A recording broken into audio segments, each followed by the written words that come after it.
जय श्री राम दोस्तों। इतना शक्तिशाली होने के बाद भी रावण को एक बार बच्चों ने बंदी बना लिया था। रावण बहुत ही ज्ञानी और महाप्रतापी था, लेकिन उसका घमंड उसके सर्वनाश का कारण बन गया। रावण केवल श्री राम के हाथों ही नहीं हारा था, बल्कि इससे पहले भी वह 4 बार हार चुका था। जी हाँ, 4 बार, जिसमें एक बार तो उसे पाताल लोक के बच्चों ने ही बंदी बना लिया था। एक बच्चों के सामने बेकार थीं रावण की सभी शक्तियां। रावण ने अपने तप बल से इतनी शक्तियां प्राप्त कर ली थी कि देवता भी उससे डरते थे। अपनी इन्हीं शक्तियों और तप बल पर घमंड के कारण एक बार रावण पाताल लोक पर अधिकार के विचार से वह अकेला राजा बलि से युद्ध करने चला गया। अपनी शक्तियों के मद में वह यह भूल गया था कि पाताल लोक में किसी अन्य व्यक्ति की मायावी शक्तियां काम नहीं करती।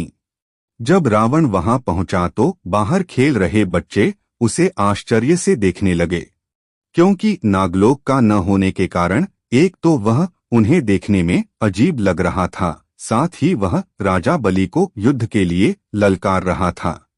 ऐसे में बच्चों ने उसे पकड़कर अस्तबल में बांध दिया। जब उसने अपनी शक्तियों का उपयोग करना चाहा तो खुद को असहाय महसूस किया, क्योंकि उसकी कोई शक्ति वहां काम नहीं कर रही थी। जब राजा बलि को इस घटना का पता चला तब उन्होंने रावण को बच्चों की कैद से मुक्त कराया। 2 राजा बाली से भी हार गया था रावण।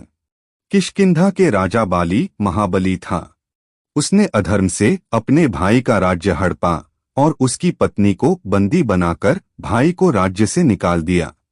इसे वरदान प्राप्त था कि जो भी सामने से आकर इनसे युद्ध करेगा तो उसकी आधी शक्ति इन्हें मिल जाएगी। एक बार जब बाली संध्या पूजन कर रहा था तब रावण अपने पुष्पक विमान से वहां पहुंचा और पीछे से वार करने के इरादे से आगे बढ़ा।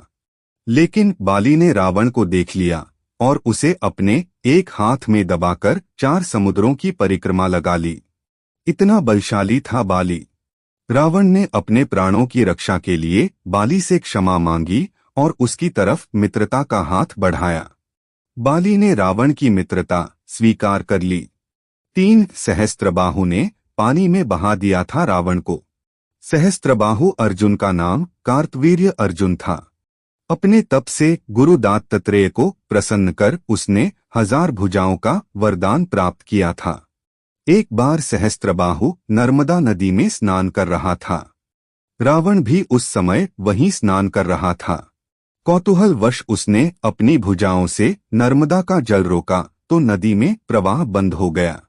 इससे क्रोधित होकर रावण ने सहस्त्रबाहु को कटु वचन कहे। तब उसने रावण को बंदी बना लिया। पुलस्त्य ऋषि के कहने पर सहस्त्रबाहु ने रावण को मुक्त कर दिया, लेकिन रावण कुछ समय बाद अपनी सेना लेकर सहस्त्रबाहु से युद्ध करने पहुंच गया। तब सहस्त्रबाहु ने नर्मदा नदी का सारा जल रोककर रावण की सेना पर छोड़ दिया और रावण अपनी सेना सहित जल के प्रवाह में बह गया।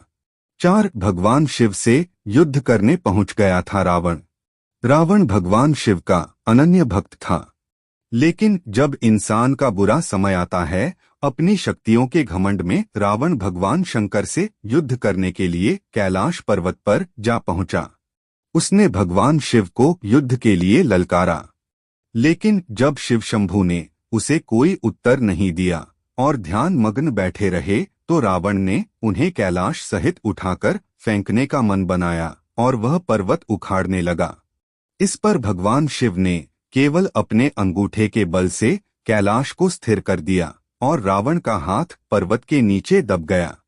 जब बहुत प्रयास के बाद भी रावण अपना हाथ नहीं निकाल पाया तो उसने वहीं खड़े खड़े भगवान शिव की स्तुति की और शिव तांडव स्तोत्र की रचना कर दी। इस पर भगवान शिव ने प्रसन्न होकर उसे मुक्त कर दिया। तब रावण ने भगवान शिव को गुरु बनाकर उनकी शरण में आ गया। रावण का आखिरी युद्ध श्री राम से हुआ था।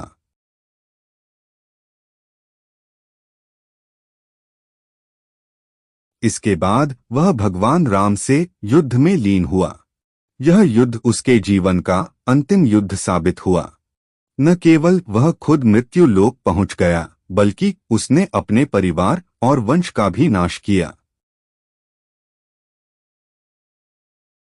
तो दोस्तों, रावण के युद्ध की यह 4 कथाएं आपको कैसी लगी, हमें कमेंट बॉक्स में लिखकर जरूर बताइए। और अगर आप हमारे चैनल पर नए हो तो चैनल को सब्सक्राइब अवश्य कर ले और वीडियो को अपने दोस्तों व परिवार वालों को भी जरूर शेयर करें। और आज की हमारी यह वीडियो देखने के लिए आपका दिल से बहुत बहुत धन्यवाद। बोलो जय श्री राम, जय हनुमान।